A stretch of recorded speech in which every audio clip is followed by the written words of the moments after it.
ನಮಸ್ತೆ ಎಲ್ರಿಗೂ, ನಾನು ನಿಮ್ಮ ಆಶಾ ಕೃಷ್ಣಪ್ಪ. ತುಂಬ ದಿನ ಆದಮೇಲೆ ವ್ಲಾಗ್ ಮಾಡೋಣ ಅಂತ ಬಂದಿದ್ದೀನಿ. ಅದು ತುಳಸಿ ಹಬ್ಬದ ದಿನನೇ ತುಳಸಿ ಪೂಜೆ ಹೇಗೆ ಮಾಡೋದು ಅಂತ ತಿಳಿಸ್ಕೊಡೋಣ ಅಂತ ಬಂದಿದ್ದೀನಿ. ಮಂಗಳವಾರ ಬುಧವಾರ ಮಾಡೋಕ್ಕಾಗಿಲ್ಲ ಅಂದರೆ ಯಾವ ಥರ ಮಾಡಬೇಕು ಅಂತಲೂ ಹೇಳ್ತೀನಿ ನಾನು.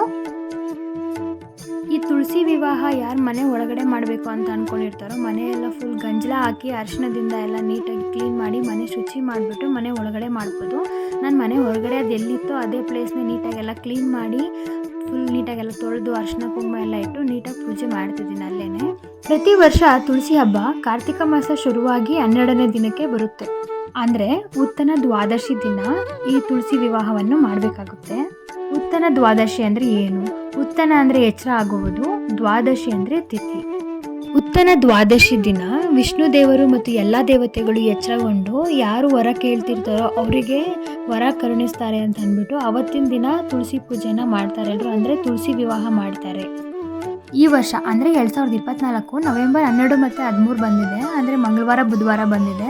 ಸೊ ಮಂಗಳವಾರ ಸಾಯಂಕಾಲ 4 ನಿಮಿಷದಿಂದ ಶುರುವಾಗುತ್ತೆ. ಅಂದರೆ ಬುಧವಾರ 1-1:30 ಅಷ್ಟರಲ್ಲಿ ಮುಗಿದೋಗುತ್ತೆ. ದ್ವಾದಶಿ ಇರೋದ್ರಿಂದ ಮಂಗಳವಾರ ಸಾಯಂಕಾಲನೇ ಪೂಜೆ ಮಾಡಿದ್ರೆ ತುಂಬ ಒಳ್ಳೇದು ಇದರಲ್ಲಿ.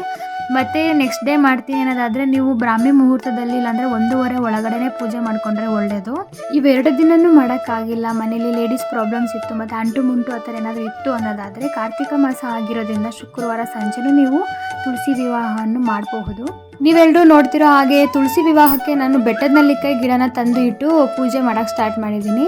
ಬೆಟ್ಟದ ನೆಲ್ಲಿಕಾಯಿ ಗಿಡ ಚಿಕ್ಕದಾಗಿರ್ಬೋದು ದೊಡ್ಡದಾಗಿರ್ಬೋದು, ಅಟ್ಲೀಸ್ಟ್ ಒಂದು ಕಡ್ಡಿ ಆದರೂ ಆಗಿರಲಿ ತಂದು ಇಟ್ಟು ನೀವು ಪೂಜೆ ಮಾಡಲೇಬೇಕು.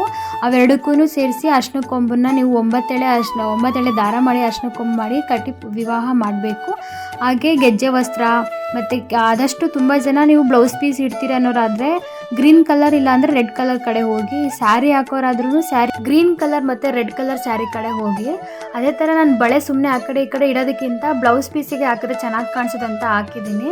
ತುಂಬ ಜನ ನೀವು ಪೂಜೆ ಮಾಡಬೇಕಾದ್ರೆ ಆದಷ್ಟು ನೀವು ಯಾವ ಥರ ಹೂವು ಮುಟ್ಕೋತೀರೋ ಅದೇ ಥರ ಹೂವು ಇಟ್ಟು ಪೂಜೆ ಮಾಡಿದ್ರೆ ತುಂಬ ಒಳ್ಳೇದಂತ ಅನ್ಬೋದು. ಯಾಕಂದರೆ ಪರಿಮಳ ಬೀರಿತ ಹೂವುಗಳನ್ನು ಇಟ್ಟರೆ ಆ ದೇವರಿಗೂ ತುಂಬ ಇಷ್ಟ. ತಾಯಿಗೂ ಮಲ್ಲಿಗೆ ಹೂವು ಆ ಥರ ಅಂದರೆ ತುಂಬ ಇಷ್ಟ ತಾಯಿಗೆ. ನಾನು ಅದ್ರ ಜೊತೆಲಿ ಶಾಮಂತಿಗೆ ಹೂವನ್ನು ಇಟ್ಟು ಪೂಜೆ ಮಾಡ್ತಿದ್ದೀನಿ ಚೆನ್ನಾಗಿ ಕಾಣಿಸುತ್ತೆ ಅಂತ. ಫೈನಲಾಗಿ ರಂಗೋಲಿ ಹಾಕೋಣ ಅಂತ ಅಂದ್ಬಿಟ್ಟು ಸುಮ್ಮನೆ ಸಿಂಪಲ್ ನಿಮ್ಗೆ ಯಾವ ಥರ ರಂಗೋಲಿ ಬರುತ್ತೋ ಅದೇ ಥರ ರಂಗೋಲಿ ಹಾಕಿ ನಾನು ಸ್ವಲ್ಪ ಕಲರ್ಫುಲ್ಲಾಗಿ ರಂಗೋಲಿ ಹಾಕ್ತಿದ್ದೀನಿ ಅಷ್ಟೇ.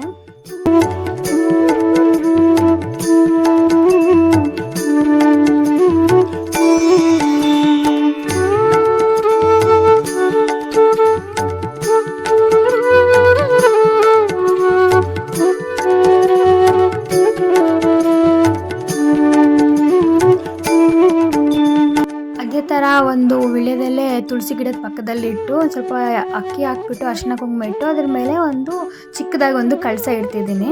ಇದನ್ನು ತುಳಸಿ ಕಳಸ ಅಂತ ಹೇಳಿ ಕರಿತೀವಿ ಎಲ್ಲರೂ. ತುಂಬ ಜನ ತುಳಸಿ ವಿವಾಹ ಟೈಮಲ್ಲಿ ಕಳಸ ಇಡಲ್ಲ, ಬಟ್ ನಾನು ಇಟ್ಟಿದ್ದೀನಿ. ಏನಂತಂದರೆ ಅದೊಂದು ಶುಭ ಕಾರ್ಯಕ್ಕೆ ಒಂದು ಒಳ್ಳೆಯ ಲಕ್ಷಣ ಅಂತಲೇ ಹೇಳ್ಬೋದು ಅದು. ಸೊ ಅದರಿಂದ ನಾನು ಕಳಸ ಇಟ್ಟು ಪೂಜೆ ಮಾಡ್ತಿದ್ದೀನಿ. ಇವಾಗ ಮದುವೆ ವಿವಾಹ ಅಂದಮೇಲೆ ಕಳಸ ಇರಲೇಬೇಕಲ್ಲ, ತೆಂಗಿನಕಾಯಿ ಒಂದು ಇರೋದಿಲ್ಲ ಅಷ್ಟೇ. ತೆಂಗಿನಕಾಯಿ ಇಲ್ಲದ್ರೆ ನಾನು ಇಟ್ಟು ಹಂಗೆ ಕಳಸ ಇಟ್ಟು ಪೂಜೆ ಮಾಡಿದ್ದೀನಿ.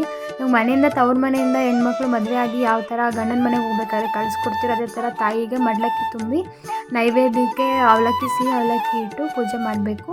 ಇವತ್ತಿನ ದಿನ ತುಳಸಿ ವಿವಾಹ ಮಾಡಿದಾಗ ನಾವು ಬೆಟ್ಟದ ನೆಲ್ಲಿಕಾಯಿಗೆ ತುಪ್ಪದ ದೀಪ ಹಂಚಿ ಆರತಿ ಮಾಡಿದ್ರೆ ತುಂಬ ಒಳ್ಳೆಯದು. ಇವತ್ತಿನ ದಿನ ಫೈನಲ್ ಎಲ್ಲ ಡೆಕೋರೇಷನ್ ಮುಗೀತು. ಇವಾಗ ಪೂಜೆ ಮಾಡೋಣ ಅಂತ ಸ್ಟಾರ್ಟ್ ಮಾಡಿ ಪೂಜೆ ಮಾಡ್ತಿದ್ದೀನಿ ನಾನು. ನೀವು ನೋಡಿ ನಾನು ಯಾವ ಥರ ಆರತಿ ಮಾಡ್ತೀನಿ ನಾನು ಅಂತ ನೋಡ್ಕೊಳ್ಳಿ. ಅದೇ ಥರ ಆರತಿ ಮಾಡಿ ಮನೆಯಲ್ಲಿ ಆರತಿ ಮಾಡಿ ಫೈನಲಾಗಿ ಎಲ್ಲರೂ ಅದನ್ನು ಮಂಗಳಾರತಿ ತೊಗೊಂಡು ಆ ನೈವೇದ್ಯಕ್ಕೆ ಇಟ್ಟಿರೋ ಹಸಿ ಅವಲಕ್ಕಿನ ಎಲ್ಲರೂ ಮನೆಯಲ್ಲೇ ತೊಗೊಳ್ಬೇಕು.